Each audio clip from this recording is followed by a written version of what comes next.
Peut-il être un exemple aussi efficace? Et déjà, est-ce qu'il est un exemple efficace finalement? Je dis qu'il est efficace, mais peut-être pas.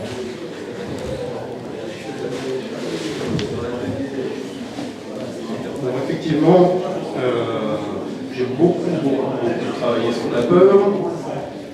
Et c'était pas mon sujet de prédilection à la base, parce que moi, la peur, à l'époque, c'était pas mon truc. Bon, j'y suis venu à force, hein. Finalement, la faire peur, c'est pour les plaisir. Il s'avère que le sujet est vraiment compliqué. C'est-à-dire qu'on a une vision de la peur qui est fixe depuis, on va dire, 2000 ans. La peur, j'ai encore entendu ça hier, la peur serait simplement une réaction. C'est ce qu'on dit toujours. La peur serait une réaction et elle aurait des conséquences. Voilà comment on définit la peur. En gros, elle se situe entre un principe de causalité. Donc, cause-conséquence. Mais il s'avère que quand on définit la peur de cette façon, finalement, on ne définit pas la peur. On définit ce qu'est la cause et on définit ce qui se passe après.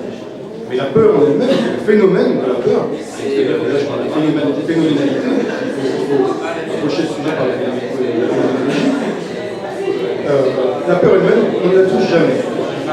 D'où la thèse que j'ai lue au départ.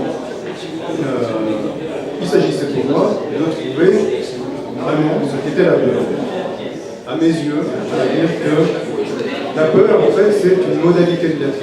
On est parfois peur. On n'a pas besoin d'avoir une cause de la peur. On peut être soi-même une peur à un moment qui se projette vers le monde et qui révèle des choses de façon anxiogène.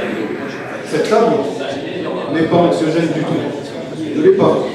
Si je la soulève, si j'en étais capable, si je la soulevais, là vous auriez peur. Ma table basse, la table de mon salon, pareil, elle m'a jamais fait peur. Quand mon fils a commencé à marcher, les coins de ma table basse commençaient à devenir effrayants. Finalement, ce qui fait peur, les causes de la peur, c'est la façon dont on a de les interpréter comme étant anxiogènes.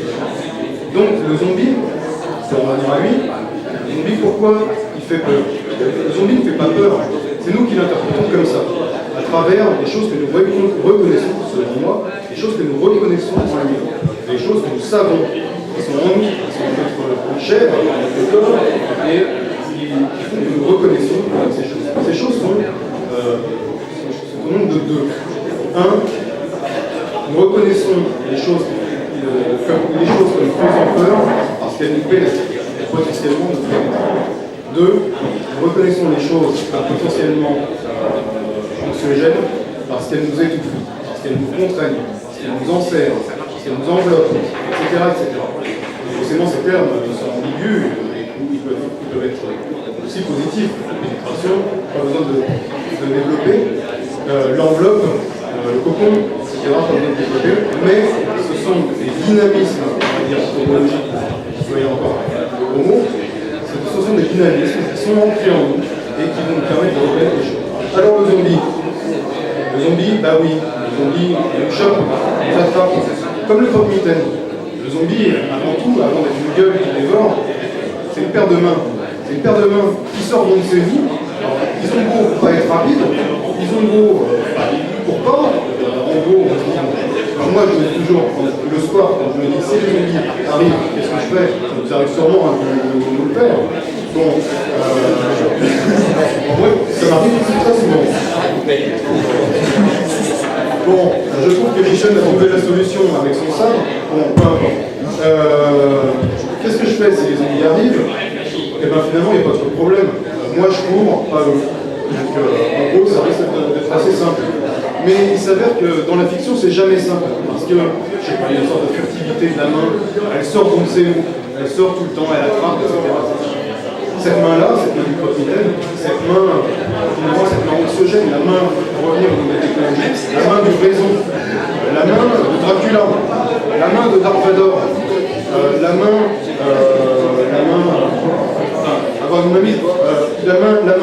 de l'araignée. L'araignée est une main. La pieuvre est une main. C'est un croque-mitaine aquatique, c'est un monstre effrayant aquatique, mais qui a la forme de main. Cette main-là, on la retrouve partout. C'est la figure du croque-mitaine, on va dire. Voilà une des causes de l'anxiogénéité du zombie à mes yeux. Ensuite, le zombie n'est pas un. de zombies, il y en a plusieurs, il y en a beaucoup. Et dans le Walking Dead, on en parle dans le comics, on en parle de l'eau. Voilà, on en parle souvent de l'eau. Une eau qui se répand.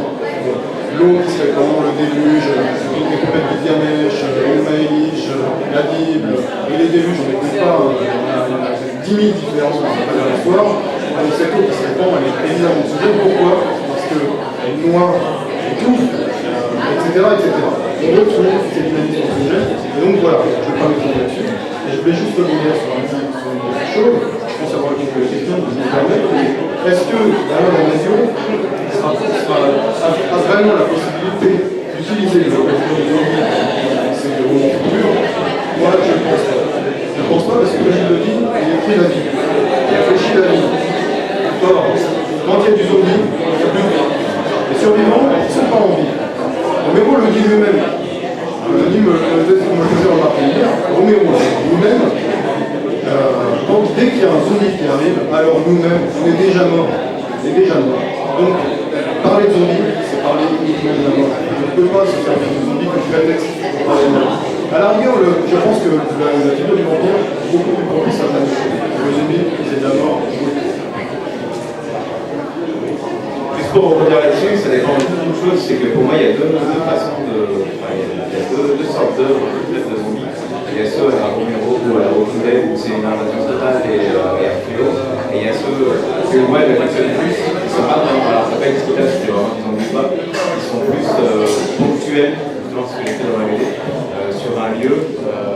Et c'est un problème à régler qui est possible à régler. Là où chez Romero, c'est un fléau et apparemment c'est parti pour rester et qu'il va falloir s'adapter. Il y a aussi la partie, mais là peut-être qu'on s'approche plus du genre avec de la montée de la mort, par exemple, qui est mais des choses très ponctuelles où c'est un problème et un milieu en fait. Ça change un peu la donne.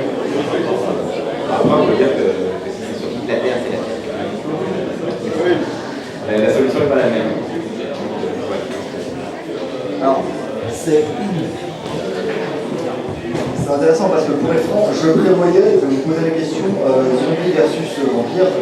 On n'aura en fait pas le temps de la développer, je pense, mais on pourra la développer soit en antenne, soit éventuellement si des questions émergent derrière, c'est possible qu'on y revienne. Je vais vous demander finalement en guise de conclusion, avec tout ce que vous avez dit, si tant est que vous contactez, et le zombie qui est finalement devenu si présent, si envahissant dans notre imaginaire, pour le meilleur ou pour le pire, il y a de très bonnes œuvres de zombie, tout comme il y en a de très mauvaises. Mais est-ce que, est-ce que pour vous, en guise de conclusion, le zombie est un cliché, est devenu un cliché à force d'être sans arrêt réveillé de sa tombe, ou est-ce que c'est une illustration efficace de ces thématiques que nous allons aborder dans cette vidéo?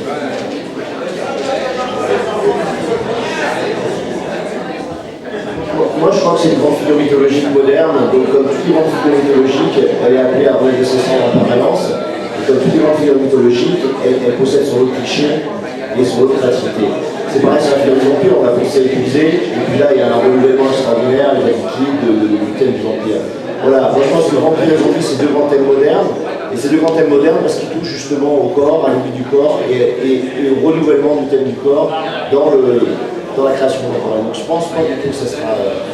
J'étais très intéressé par l'aspect aussi sur la peur. Moi, ce qui me frappe aussi dans la figure zombie, dans ce qui me paraît faire peur d'un point de vue très animal, c'est qu'on est confronté immédiatement à la dimension de la blessure, de l'amputation, à ce qui peut toucher le corps justement et limiter sa puissance ou le dégrader, putréfaction, vachement.